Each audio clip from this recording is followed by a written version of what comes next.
ஆளுமை மிக்க அரசியல்வாதியாக பியூர் பாலிடிக்ஸ் பயிற்சி பட்டறை, நேரடி இணைய வழி வகுப்புகள். உங்கள் சீட்டிற்கு முந்துங்கள். 7338824242.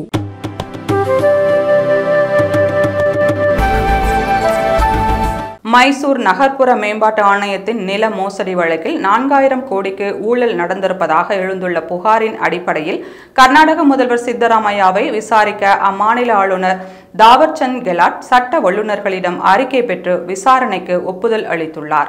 சித்தராமையா தனது மனைவிக்கு மைசூரில் 14 வீட்டுமனைகள் ஒதுக்கீடு செய்தது தொடர்பான நில மோசடி மற்றும் பழங்குடியினரின் நலனுக்காக மாநில வளர்ச்சிக் கழகத்தில் ஒதுக்கப்பட்டு இருந்த ரூபாய் 89.73 கோடி ரூபாய் திருடப்பட்டதாக கூறப்படும் மோசடி தொடர்பாக ஏற்கனவே 3 தனிநபர்கள் புகார் தந்த நிலையில் அதில் 2 நீதிமன்றத்தில் தனிப்பட்ட வழக்குகளை தாக்கல் செய்துள்ளனர்.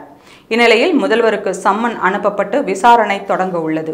இந்நிகழ்வு கர்நாடக அரசியல் வட்டாரத்தில் சலசலப்பை ஏற்படுத்தியுள்ளது.